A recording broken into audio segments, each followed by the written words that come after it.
So in my last video, I did say to go pour yourself a glass of wine or make some herbal tea. I chose the wine. Welcome back, guys. I'm so happy you're here.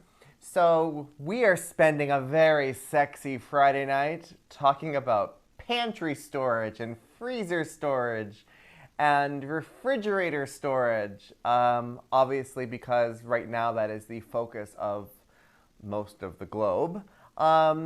But I really think it is important just to have what you need on hand to make a great meal for yourself or for your family and kind of just hunker down and stay put and not feel like you have to run out every day to grocery shop because you need this one little thing or that other extra little thing.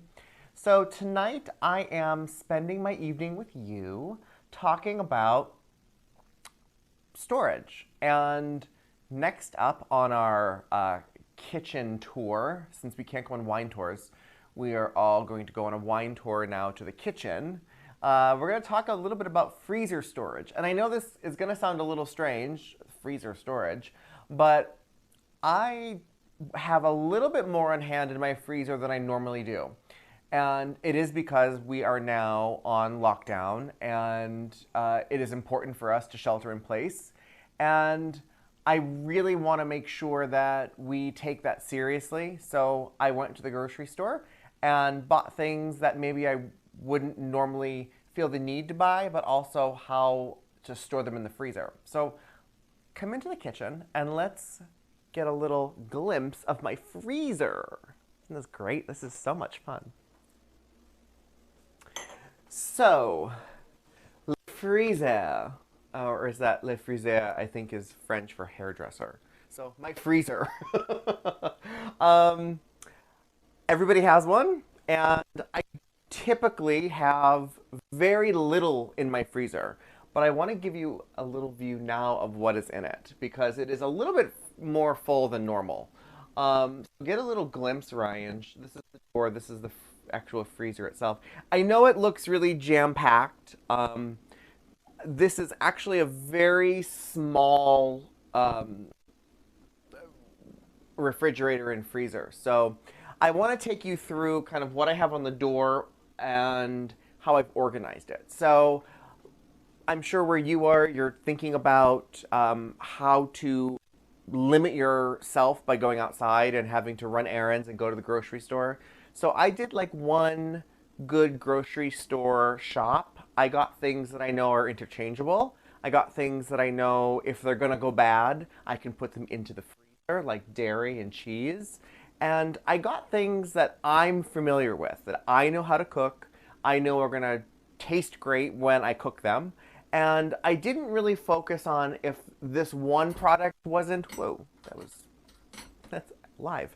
I didn't really focus on whether or not this one product is out of stock, so I have to run to 3 other grocery stores to get this one thing. I just kind of said, let it go. And I found something else, or I just left it out of my cart. So let me show you what I have going on here.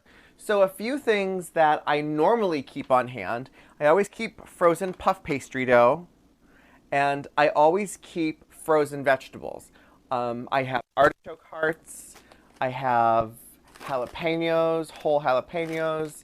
I have, of course, peas and corn because I think those frozen are just as good as fresh, except when it's corn season, but it's the middle of March in the middle of the Midwest, so corn season's not for a while. And then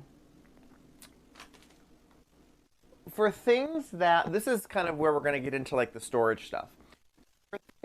I want to freeze that didn't come in freezer appropriate packaging. I actually always take stuff out of its original packaging and then repackage it into freezer bags, and I'm going to show you how that works really well. But things like cheese, I typically don't store cheese in the freezer.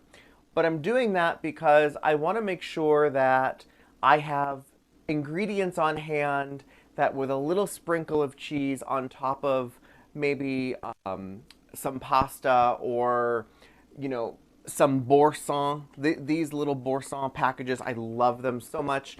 They are like the star ingredient in my jet lag pasta, which you can find on my website.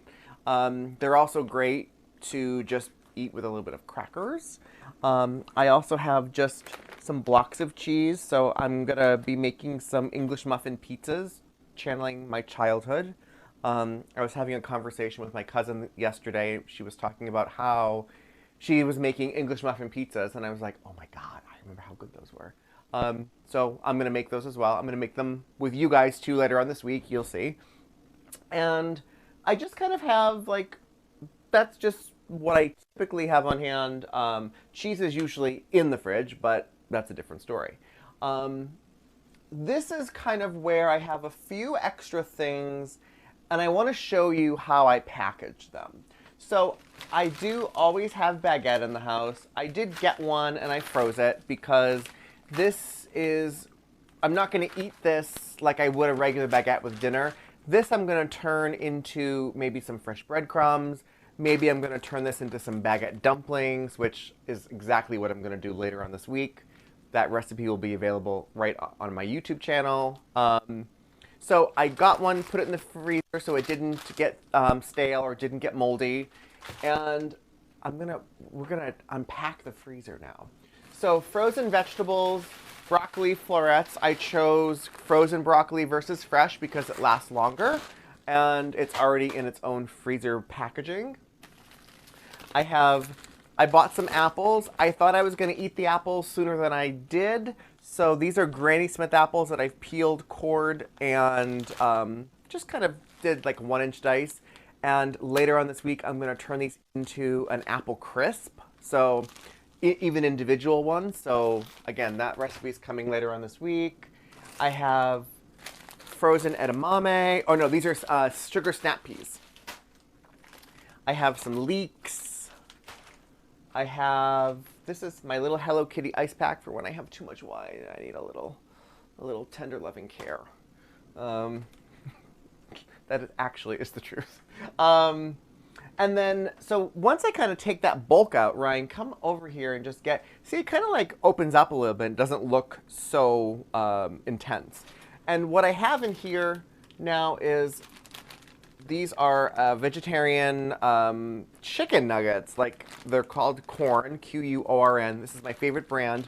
They usually come in a box, but because I needed more storage in my freezer, I took them out of their original box and I put them into a freezer-safe bag, took out the air, so it's just a little bit more compact.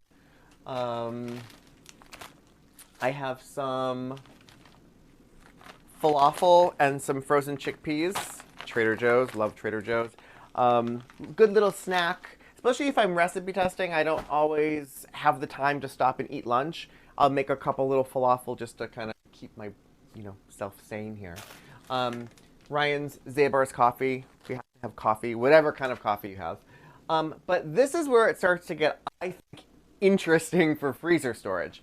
So Ryan, come around here and I'm going to show you what I did. So I took like croissant. So now that I've frozen them, I'm not necessarily going to eat them like I would a regular croissant, but I'm going to turn this into maybe some croissant bread pudding, or maybe I'm going to cut them up and turn them into maybe a French toast. I think I am. More of that later. And then this is like my little backstock of like breads and things. So this is some focaccia that I made actually last week. That recipe is coming in the next week or so. And I froze it, wrapped them individually into plastic wrap, froze them, and this, I love it. It's just like a little, slides right in. I have some naan. We love Indian food, and I love eating naan. I have some brioche buns and some English muffins, some pita bread and some tortillas. And then down here, this is what I think is really genius, if I do say so myself. So I went to my local store, Italian store, and I got some fresh ravioli. And they came in kind of these big packages. So what I did was I put them into their own individual little packages, labeled them, and then now I have some goat cheese and sun-dried tomato ravioli. I have some ricotta and lemon. I have some arugula and parmesan. But what I love about this is I wouldn't have been able to fit all of this in the freezer if I kept it all in its original packaging. And this, for me, I kind of thought of on the fly, but it's definitely something I am now adopting going forward because I'm able to just have more on hand to choose from. And I have some really great ideas for fresh or frozen ravioli coming up in the next week or so. So if you're going to the store, buy some ravioli, throw it in the freezer, and I have some great recipes for you coming up. And then the same thing goes with, I always have Dr. Prager's veggie burgers. I love these. These are California veggie burgers. They're just really great. For me, again, because I spend so much time in the kitchen, I always, if I'm testing chocolate cake that day, I can't eat chocolate cake for lunch, even though sometimes I do. Shh. But a couple of veggie burgers in a skillet with some hot sauce for me. That's usually a really good lunch. Keeps my blood sugar maintained so I don't have a moment, darling. But this is my freezer. And again, a little bit more stocked than normal, but I love how organized it is. I even have some tofu in here and some cream cheese. So just, I'm not stockpiling in any way. I'm just getting a little bit more than I would normally to make sure that for the next 2 or 3 weeks, I can limit my time outside. I can let other people that are needing to go to work every day and actually leave the house, make sure that they're not having a congestion in the grocery store. And I'm just trying to do my part, and I hope you are too. And I hope this inspired you to get your own freezer in order. I'm really excited because the next video is going to be about the refrigerator. But also, for the next 2 or 3 weeks, I'm going to be doing daily cooking videos that are going to use all of this. So anything that you've seen in this video, or if you go back in the meantime before the refrigerator video starts, and you go back and watch the Pantry 101 video, any of those things that you see, if you have on hand, maybe pull them forward, make a list, write it down, because we're going to use all of that in the coming weeks to make really fabulous meals for you and your family that are budget friendly, that are pantry friendly, that are kind of like freezer friendly. And yeah, this is going to be a lot of fun. And until next time, you guys, I will see you much later. So, oh yeah, I should probably close the freezer. Where's my wine? Found my wine. And my cameraman tonight is Ryan Sievers. Can you imagine? He worked all day at his normal, regular career, and now he is cameraman extraordinaire. So I love that. I am going to say, see you guys at 9 p.m. Eastern Time for refrigeration. Again, this is our Friday night, but I'm glad you're spending it with me and together. See you guys later.